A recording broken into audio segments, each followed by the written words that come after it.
भागलपुर में आज आपसे दूसरी बार मुखातिब हो रहा हूँ। इससे पहले जब मेरी आपसे मुलाकात हुई थी तब जन स्वराज दल नहीं था, तब ये अभियान के तौर पर ही था। तो दल बनने के बाद ये मेरी आपसे पहली मुलाकात है। आज हम लोग यहाँ पर दो जनसभा है, एक पर पीरपैंती में मैंने सभा करी है और अभी मैं वापस जाकर सुल्तानगंज में एक दूसरी सभा करूँगा। दल बनने के बाद एक जो ये प्रयास हम लोगों ने शुरू किया है कि जहाँ पर पदयात्रा मैं नहीं कर पाया हूँ वहाँ पर जाकर कम से कम जनसभा करी जाए। और जैसा कि पहले से घोषित है 20 मई से बिहार बदलाव यात्रा की शुरुआत होगी, जिसमें कि हर दिन मैं एक विधानसभा पूरा तो वहाँ के गांव, पंचायत, प्रखंड सारे जगहों पर जाऊंगा। वो पैदल नहीं जाऊंगा गाड़ी से ही, क्योंकि अब जितना समय बाकी है 5 महीनों में 240 विधानसभा जाना है, तो वो गाड़ी से ही किया जाएगा। लेकिन वो 20 मई से शुरू होगा। अभी मैं जो पहले से पूर्व घोषित प्रोग्राम है कि जिन क्षेत्रों में मैं पदयात्रा पूरी नहीं कर पाया हूँ वहाँ पर अनुमंडल के स्तर पर जाकर पब्लिक से मिलने का जो काम है वो कर रहे हैं। उसी के तहत आज मैं भागलपुर में हूँ, 2 सभा करनी है। कल मैं बांका में रहूँगा। और अब आपके जो सवाल है आप सवाल कर सकते हैं। बहुत बहुत धन्यवाद। सर, बिहार में जाति और राजनीति वोटर जातिवाद का जहर भला हुआ है, इसे कैसे सामना होगा? मतलब पिछले 2.5-3 वर्षों से ये सैकड़ों बार सवाल पूछा गया है और उतनी ही बार इस बात का हम लोगों ने जवाब भी दिया है। जो भी पहलू समाज में है, समाज की जो भी सच्चाई है, वो राजनीति में भी उसका कुछ न कुछ असर होगा। जाति समाज की एक बड़ी सच्चाई है, तो उस नज़रिए से राजनीति में भी जाति का प्रभाव पड़ना ही है। लेकिन जाति राजनीति की एकमात्र सच्चाई नहीं है।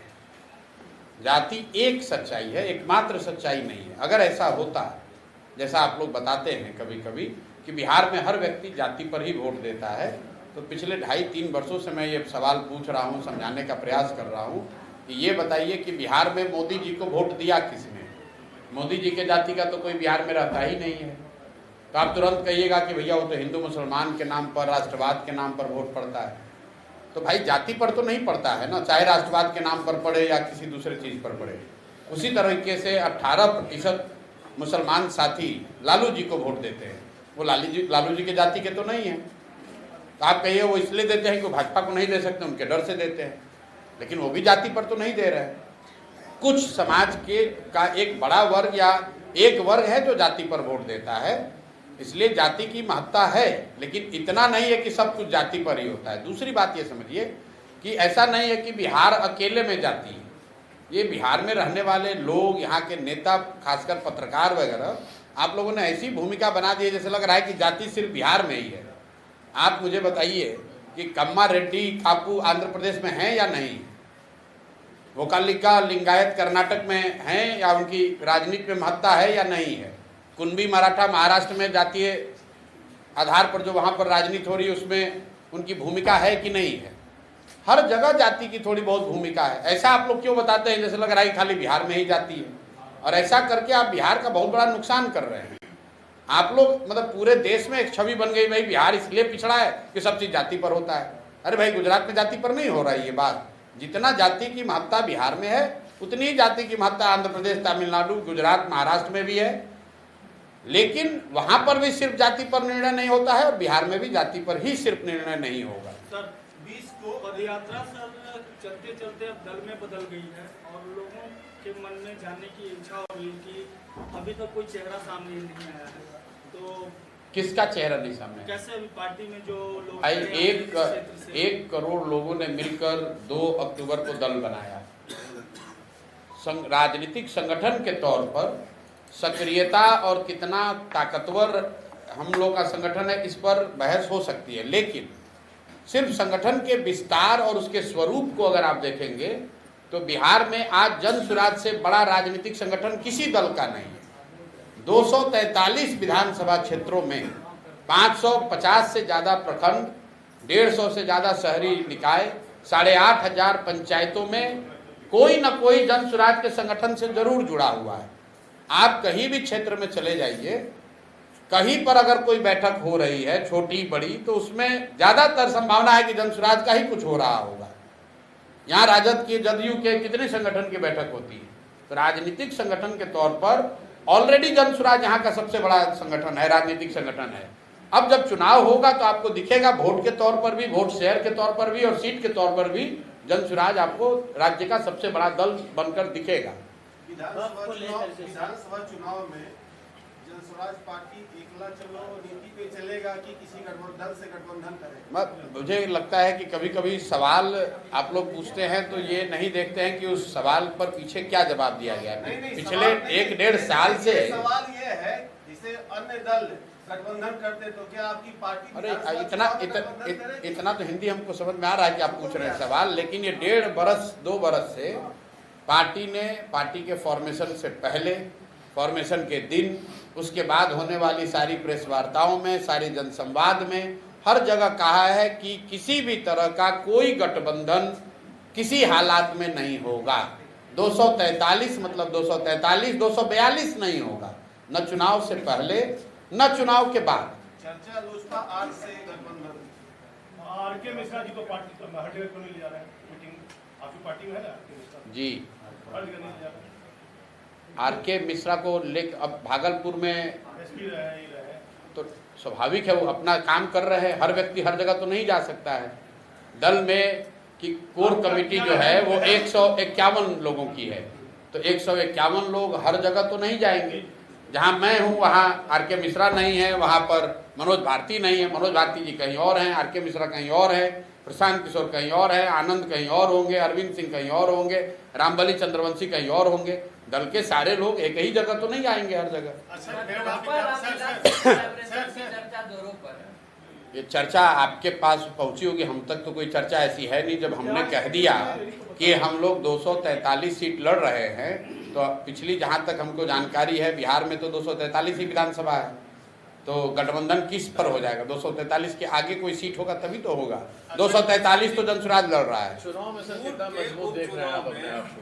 पूर्व के जो उपचुनाव हुए उसमें पार्टी का परफॉर्मेंस और अभी पार्टी का परफॉर्मेंस, इसको लेकर आप क्या समझ रहे हैं? देखिए, पूर्व जो उपचुनाव हुए, कई लोगों ने कहा कि इनकी मुट्ठी खुल गई, तो निश्चित तौर पर मैं उनमें से नहीं हूं जो जबरदस्ती का बात करता है। उपचुनाव के जो नतीजे आए वो निश्चित तौर पर हमारी अपेक्षा के अनुरूप नहीं आए, लेकिन जब वो मुट्ठी खुली, जिसको लोग कहते हैं मुट्ठी खुल गई, तो मुट्ठी में क्या दिखा कि 11 दिन पुराना दल 10% वोट लेकर बिहार में आया।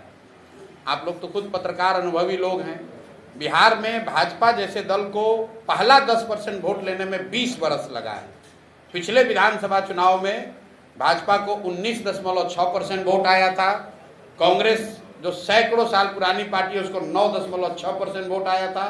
जदयू को 15% से कम वोट, और कोई भी दल नहीं है जिसको 10% ज़्यादा वोट आया है।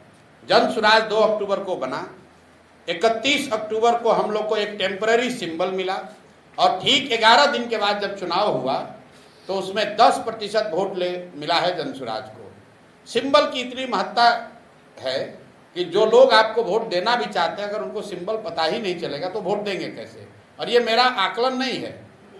उसी उपचुनाव के बाद एक और उपचुनाव हुआ दिसंबर में, जिसमें सिंबल पर नहीं प्रत्याशी के नाम पर वोट हुआ एमएलसी का। उसमें जनसुराज को 22% वोट आया है। राजद तीसरे नंबर पर रही है और एनडीए का उम्मीदवार चौथे नंबर पर रहा है। तो अगर सिंबल के लिए हम लोग को थोड़ा और समय मिलता तो निश्चित तौर पर उपचुनाव में और बेहतर प्रदर्शन होता। लेकिन जो कुछ भी बात है वो जिम्मेवारी हमारी है। मैंने उसी दिन जब रिजल्ट आया तो कहा, मैंने 2 साल 2.5 साल पदयात्रा करके दल बनाया, और पदयात्रा के दौरान हम लोगों ने दल के संगठन या उसको वोट मांगने की जो प्रक्रिया है उससे नहीं जोड़कर समाज को बताना, समझाना, सिखाने पर ही फोकस रखा है। अब 2 अक्टूबर के बाद से मेरी पूरी ताकत समझ ये रही है कि दल का संगठन बनाया जाए। दल का संगठन मैं समझता हूं कि जून तक आते आते हर पंचायत में आपको फंक्शनल संगठन दिखेगा, जो किसी भी बिहार के किसी राजनीतिक दल के पास नहीं है। तीसरा चरण है चुनाव लड़ने का।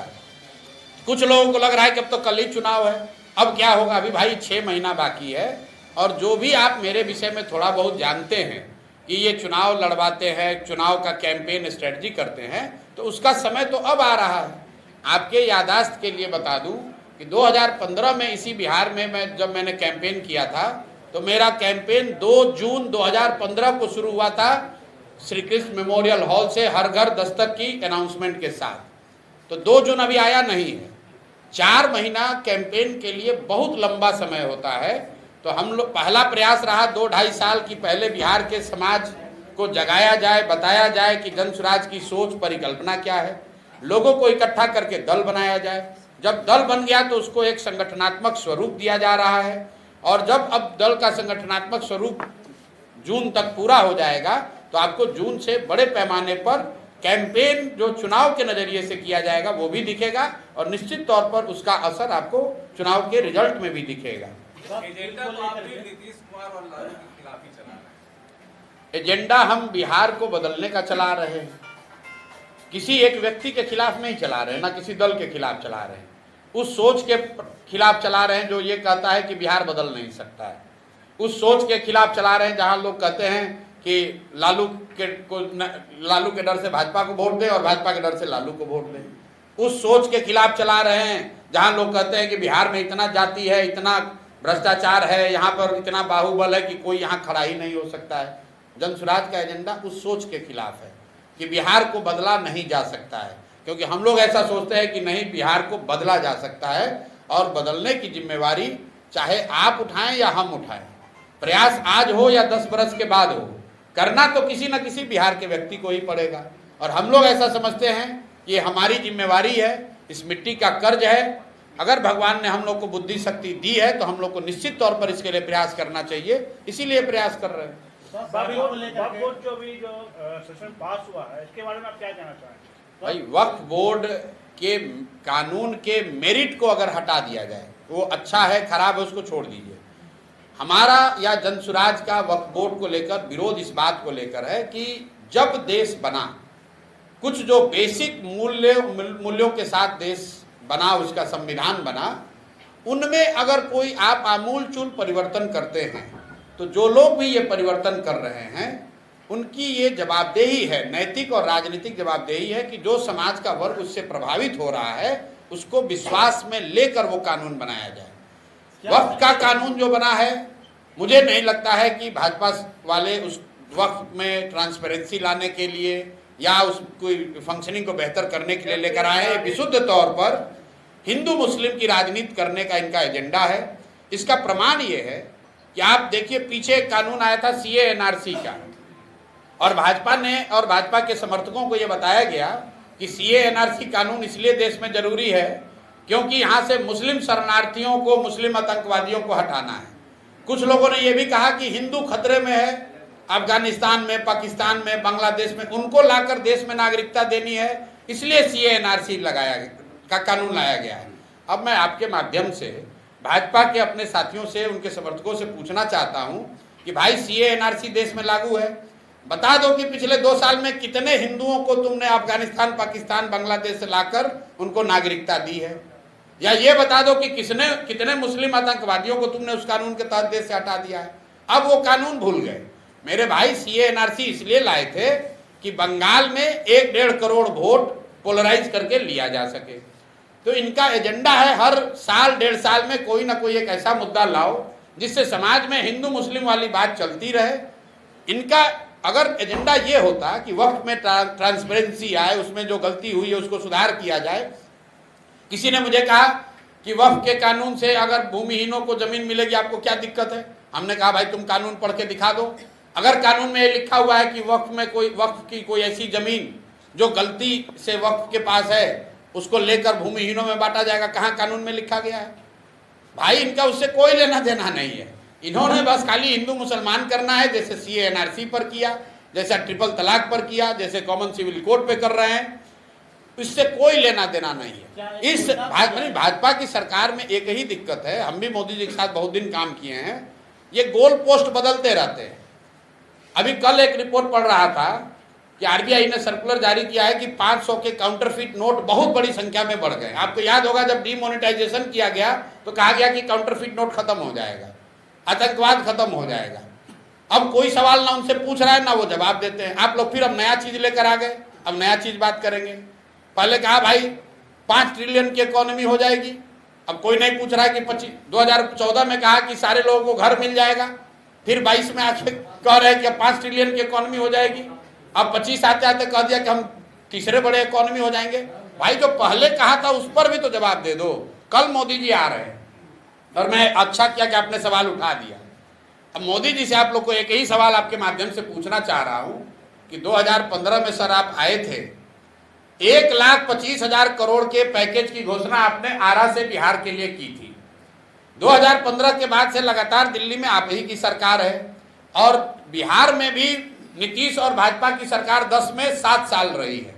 तो कृपा करके ये बता दीजिए कि क्या आपने 1,25,000 करोड़ भेजा कि नहीं भेजा।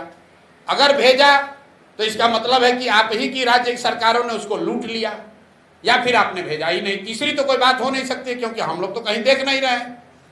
1,25,000 करोड़ का पैकेज आपको हमको तो कहीं नहीं दिख रहा है। तो दो ही बात हो सकती है, या तो मोदी जी ने भेजा नहीं, या भेजा तो उन्हीं की राज्य सरकार ने उसको लूट लिया। तो मोदी जी को कल उसका जवाब देना चाहिए। सुनिए जरा, आप आ रहे हैं बिहार में मदद करने के लिए, देश के सबसे गरीब और पिछड़े राज्य बिहार में आप आ रहे हैं जनप्रतिनिधियों से संवाद करने के लिए। उसका खर्चा है सैकड़ों करोड़ रुपया। आप लोग देखे होंगे सरकारी आदेश जारी किया गया है, जितने पंचायती राज और जनरल एडमिनिस्ट्रेशन से जुड़े हुए लोग हैं, बाकायदा इनको टारगेट दिया गया है 200-200, 400-400 बस करके 10 लाख लोगों को इकट्ठा करने का। ये पैसा कौन दे रहा है? ये पैसा आप और हम दे रहे हैं। मोदी जी बिहार के लिए कुछ करें न करें, 10, 20, 25, 50 करोड़ रुपया हम लोग का लेकर सभा जरूर कर लेंगे और कोई सवाल पूछने वाला नहीं है। ये सरकारी खर्चे पर बिहार की गरीब जनता के पैसे से प्रचार कर रहे हो भैया। अरे भाई, भाजपा के अकाउंट में 3-4 हजार करोड़ रुपया पड़ा हुआ है। अगर सभा ही करना है तो भाजपा से बिल भरिए, बिहार की जनता से उसका पैसा काहे वसूल रहे हैं? जरा पूछिए तो यहाँ भागलपुर के डीएम से, सीडीपीओ से कि लोग कितना बस लेकर जा रहा है मधुबनी कल, आप लोगों ने पूछा है? बाकायदा सरकारी आदेश जारी हुआ है, सरकारी आदेश जारी हुआ है, सबको टारगेट फिक्स किया गया है कि कितने लोगों को लेकर बस लेकर पहुंचना है। कोई सवाल नहीं पूछ रहा है। चलिए, मोदी जी को तो आप नहीं पूछ सकते, प्रधानमंत्री हो, मिलेंगे नहीं, कम से कम जो भाजपा का यहाँ लोकल लीडर है, जो एडमिनिस्ट्रेशन है, उससे तो पूछिए। आरटीआई तो लगाइए कि भाई कितना पैसा बिहार सरकार का खर्च हो रहा है इस पर। नीतीश कुमार जो अभी संवाद करने की स्थिति में नहीं है, उन्होंने शुरू किया महिला संवाद, उसका खर्चा टेंडर है 250 करोड़ रुपया। बताइए, जाते जाते गरीब बिहार जनता का 250 करोड़ रुपया लेकर महिला संवाद शुरू किए हैं। मतलब किसी एक कॉन्ट्रैक्टर को 250 करोड़ रुपया दे दिया गया कि गाड़ी और वीडियो चलाओ, और ऐसे व्यक्ति का चलाओ जो व्यक्ति खुद संवाद नहीं कर सकता है। उसका जब फ्लैग ऑफ किए तो उसमें एक शब्द बोले नहीं, क्योंकि उनकी मानसिक शारीरिक स्थिति नहीं है कि भाषण दे पाए।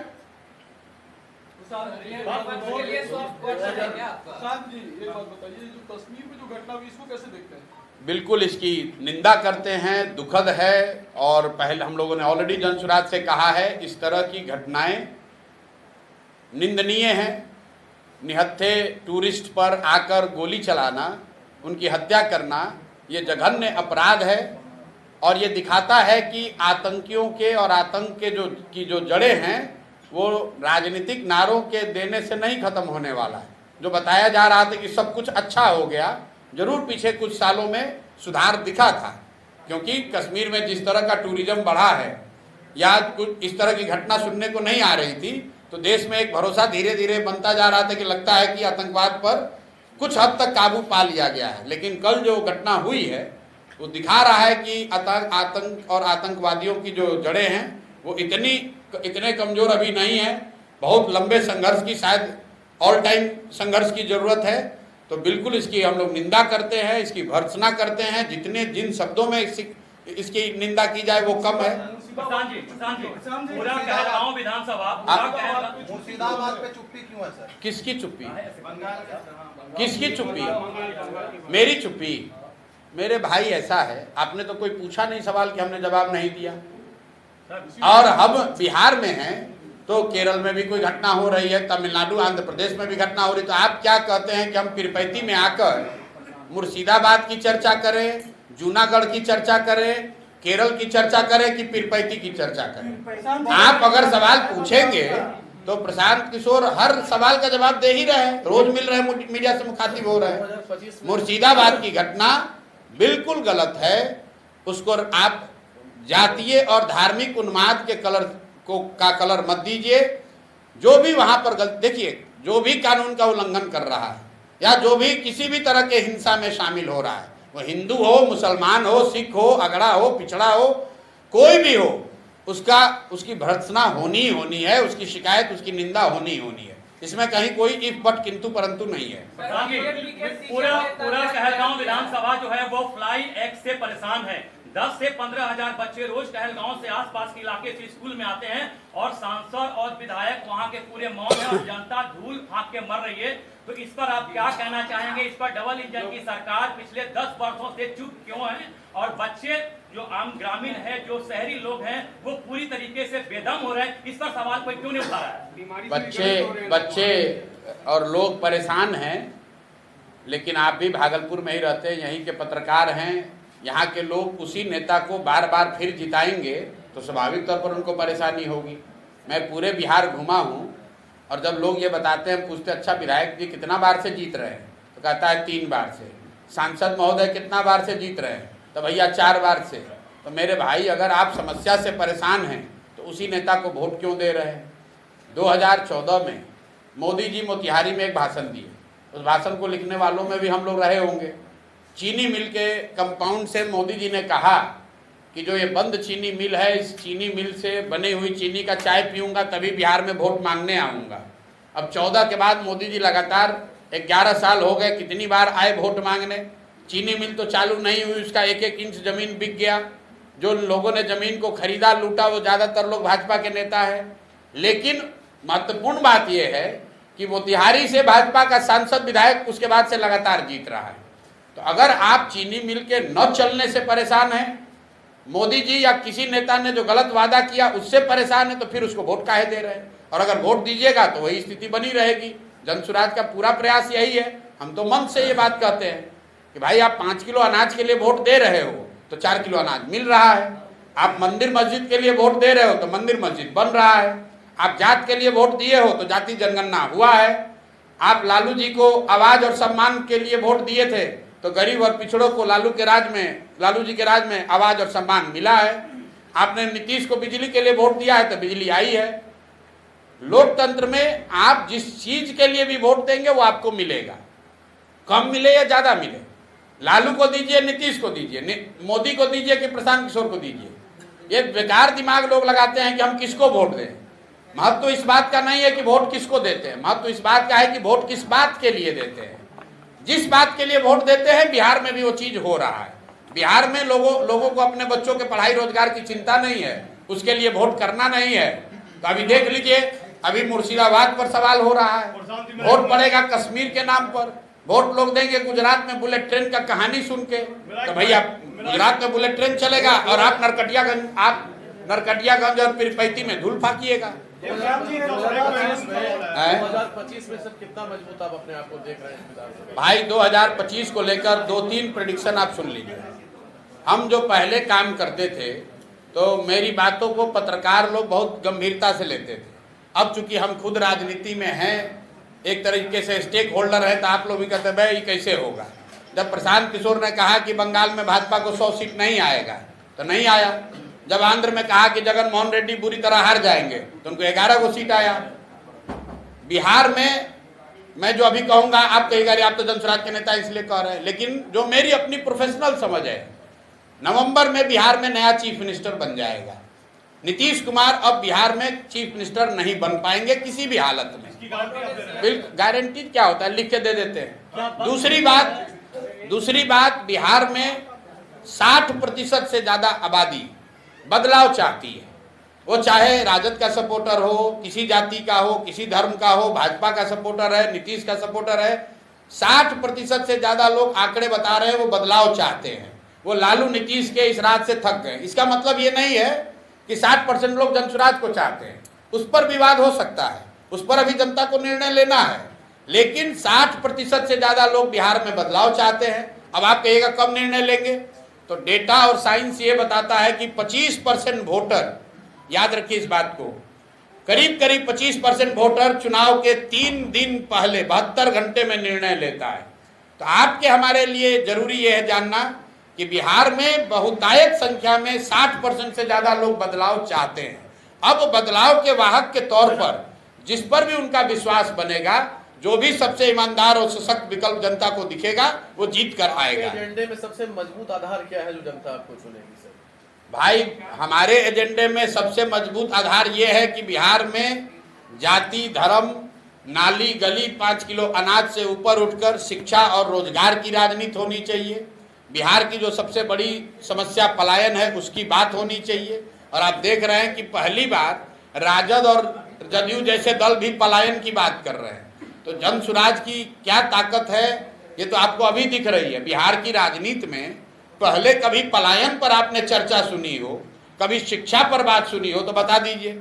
पहली बार लोग शिक्षा और पलायन की बात कर रहे हैं, रोजगार की बात कर रहे हैं। ये जन सुराज की ताकत नहीं है, ये लोकतंत्र में विकल्प होने की ताकत है। जिस दिन लोगों के पास विकल्प मिल जाएगा तो जो दल अभी पहले से बने हैं उनको भी जनता के मुद्दों पर जवाब देना पड़ेगा, क्योंकि अभी तक वो मुद्दों की बात इसलिए नहीं करते, उनको मालूम है कि काम करे चाहे नहीं, डर के मारे हम ही को वोट देगा। अब जब विकल्प एक मिल गया है तो सबको जवाब देना पड़ेगा। प्रशांत जी, एक सवाल है कि जाति और धर्म के नाम पर जो है जितनी प्रतिशत आबादी रहती है उतना उसका जो है उम्मीदवारी या फिर उसको राजनीति में जो है हिस्सेदारी मिलती है, लेकिन सबसे अधिक आबादी जो है आज युवाओं की है, 60% से अधिक है। तो राजनीति में उसे जो है उम्मीदवारी के लिए, चुनाव लड़ने के लिए जगह नहीं मिलती है। तो जनसुराज इस पे जो है आगे कुछ करेगी ये, क्योंकि आप भी जो युवाओं के कंधे पे जो है आगे बढ़ रहे हैं। हम किसके कंधे पर आगे बढ़ रहे हैं हमको तो ये नहीं पता है। चलिए, कम से कम आप मान तो रहे हैं कि हम आगे बढ़ रहे हैं। जी जी। हमारे विरोधी तो ये कह रहे हैं कि हम लोग आगे बढ़ ही नहीं रहे। युवाओं के अब आप बताइए, पहले तो लोग कहा जब हम चलना शुरू किए, अरे बिहार में चलने से क्या होगा, ये कितना दिन चलेंगे।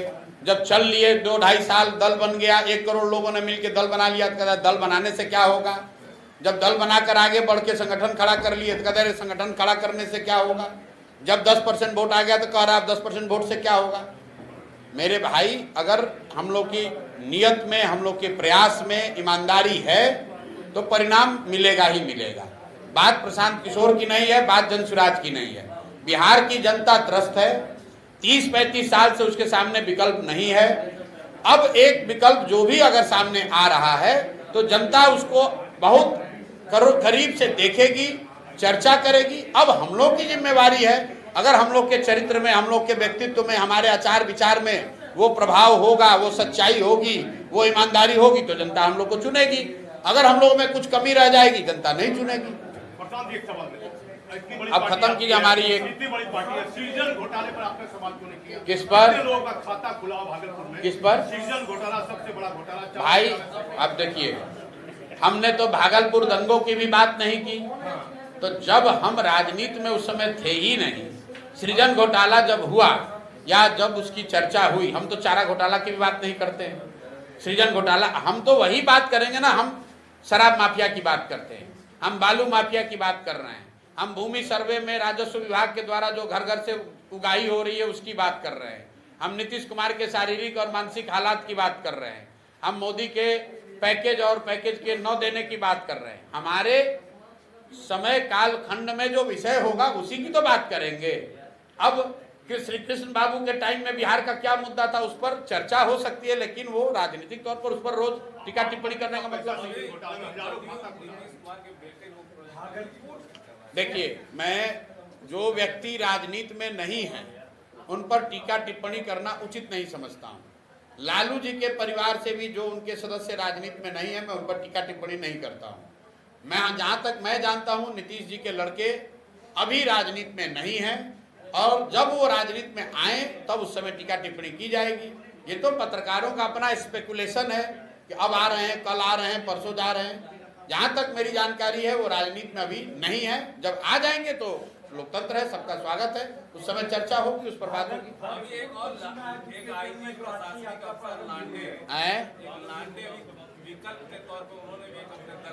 नहीं जानते हैं हम ज्यादा उनके बारे में। सुदीप लांडे सर। नहीं जानते हैं साहब, इतने अफसर हैं, कितने लोगों को हम लोग जानेंगे। भागलपुर की कोई समस्या का मुद्दा आप क्यों नहीं उठाते हैं? भागलपुर से किसी कर रहे हैं, इतना बड़ा इशू है। भागलपुर की किस आप भागलपुर की कौन सी समस्या ऐसी है जो दूसरे जिलों की समस्या नहीं है? क्या एक मिनट, आप कह रहे हैं भागलपुर की समस्या नहीं उठा रहे, क्या ध्वस्त शिक्षा व्यवस्था भागलपुर का विषय नहीं है? क्या यहाँ से गरीब लोगों के, रुकिए, गरीब लोगों के पलायन का मुद्दा भागलपुर का मुद्दा नहीं है? क्या भूमि सर्वे में हो रहा जो भ्रष्टाचार है वो भागलपुर के लोगों का मुद्दा नहीं है? क्या घर घर बिक रही शराब और शराब माफिया भागलपुर का मुद्दा नहीं है? क्या बालू माफिया और बालू का अवैध कारोबार भागलपुर का मुद्दा नहीं है? क्या स्मार्ट घोटाला मुद्दा नहीं है? अरे भैया हमको खाता खुला है, अरे आप का पैसा चला गया है। चलिए